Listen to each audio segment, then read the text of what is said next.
के गुह्यतम रहस्य को प्रकट करते हुए श्री ध्रुवदास जी कहते हैं, सुन ले मेरी बात जुगल चरण चित लाइए, जो चूके यह घात फिर पाछे पछताइए। जीवन की नश्वरता को, क्षण भंगुरता को प्रकट करते हुए श्री ध्रुवदास जी कहते हैं कि हृदय का अभाव यही है, गुह्यतम ज्ञान यही है। मन में नित्य श्री श्यामा श्याम के चरणों का ध्यान होना चाहिए, श्री श्यामा श्याम के नाम की पुकार होनी चाहिए। ये देह रूपी स्वर्णिम अवसर कहीं बीत ना जाए, हाथ से निकल ना जाए। व्यर्थ मत गवाओ, अन्यथा आगे चलकर बड़ा पछताना होगा। इसलिए हे मन, तू केवल और केवल इष्ट के नाम की पुकार लगा। भजन कुंडलिया में रहो, पग बाहिर जनि देहु, एके जुगल किशोर सो, कर ध्रुव सहज सनेऊ। साधना कैसे हो?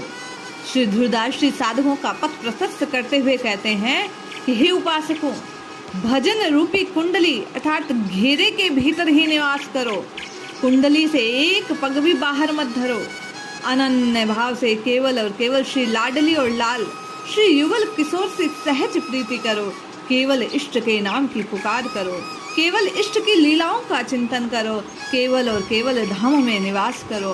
रात दिन इसके बाहर कोई अन्य किसी प्रकार की प्रवृत्ति हृदय में आनी नहीं चाहिए। श्री ध्रुवदास जी हम आपको साधना की रीति को प्रकट करते हुए कहते हैं, सब तज जुगल किशोर भजी, जो चाहत विश्राम, हित ध्रुव मन व्रच हेत सो, सेवहु श्यामा श्याम। हे मन, यदि तू परम शांति मोक्ष को प्राप्त करना चाहता है तो समस्त सांसारिक आसक्ति का त्याग कर, केवल और केवल श्री युगल सरकार के चरणों का सेवन कर, वंदन कर, भजन कर। मन वचन कर्म से केवल और केवल पूर्ण प्रेम पूर्वक श्री युगल सरकार की सेवा में निरंतर तत्पर रहे। एकमात्र रीति यही है भजन की कि केवल और केवल इष्ट प्रीति के अतिरिक्त साधक के हृदय में कोई और अन्य भाव स्थान ना पाए। इसलिए हे मन, तो केवल और केवल इष्ट के नाम की पुकार कर। राम राम कृष्ण कृष्ण हरि हरि पुकार, राधे राधे राधे राधे इसी पवित्र पावन नाम की रटना लगाए जा। मन की खटपट को बंद करने के लिए, मन की छटपटाहट से मुक्ति पाने के लिए अपने मन को समझाते हुए और मन के माध्यम से हम आपको मार्ग दिखलाते हुए, संकेत करते हुए श्री हित ध्रुवदास जी कहते हैं, अब लगी मन कीन हो सोही, जो जो कहो तिते मोही, अब तू मेरो कहो करी, जुगल चरण छवि जोही। हे मन, आज तक मैंने वो करा जो तूने कहा, अब तक केवल और केवल मैं तेरे हिसाब से चलता रहा। अब तू मेरी मात मान, अब तू केवल और केवल इस प्राण प्रिय को पुकारता चल, युगल छवि को ध्यान धरता चल। हे मन, अब तू केवल और केवल श्री हरि के चरणों का सेवन कर, उन्हीं का ध्यान धर। साधकों को स्पष्ट बतलाते हैं श्री ध्रुवदास जी कि साधक की रहनी क्या है। वे गारंटी देते हैं कि यदि जीव ऐसा अपनाए, ऐसा करे, इस रीति से भजन करे तो निश्चित उसे प्रभु प्राप्त होते हैं। कैसे? वे कहते हैं, सुनि ध्रुव ऐसी चाहिए, छाड़ी जगत की रीति, जुगल चरण कोमल सुरंग, तिन्हि सो करि प्रीति।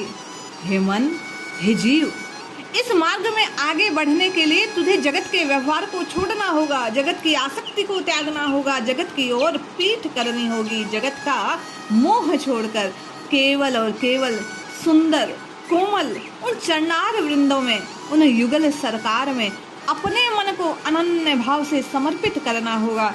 केवल और केवल उन्हीं की नाम को पुकारना होगा, उन्हीं के धाम में वास करना होगा, उन्हीं की लीलाओं का चिंतन करना होगा, उन्हीं के गुण को गाना होगा। हे मन, तुझे केवल और केवल उन श्री हरि का चिंतन मनन करना होगा। प्रभु प्रेम की प्राप्ति का नियम क्या है? साधक को क्या करना चाहिए? संकेत भाव से श्री हित ध्रुवदास जी कहते हैं, मन व्रज कायिक एक रस, धरे महाव्रत प्रेम, प्राण ही प्रिय सेवत कुंवर, या ही सुख को नेम। श्री कृष्ण के माध्यम से लालजू के नेम को प्रकट करते हुए हित ध्रुवदास जी कहते हैं, मन से, वचन से, देह से, तीनों से एक रस होके पूर्ण एकाग्रता से केवल और केवल प्रेमी एक प्रेम के महाव्रत को धारण करता है।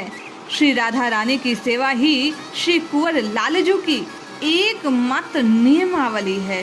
पूर्णतः तत्पर रहते हैं श्री जी को सुख पहुंचाने के लिए, क्योंकि साधना का नियम यही है। प्रेमी अपने प्रेमास्पद को ही सुख पहुंचाने की एकमात्र रीति को अपनाता है। जिनके है यह प्रेम रस सो ही जानत रीत, जो हारे तो पाइए नेह खेत में जीत। श्रीहित ध्रुवदास जी शरणागति की, अनन्य भाव की, आत्मसमर्पण की, प्रभु के चरणों में अपने आप को आश्रित बनाने की शक्ति को प्रकट करते हुए कहते हैं, ये प्रेम की रीत रंगीली है। यहाँ जो हार जाता है, अपने आप को समर्पित कर देता है, आत्मसमर्पण करता है, वही इस नेह खेत में, इस प्रेम में जीत की प्राप्ति करता है। साधकों को चाहिए कि आत्मसमर्पण करे, प्रभु के चरणों में शरणागति को स्वीकार करे और अपने इष्ट के नाम की पुकार लगाता रहे।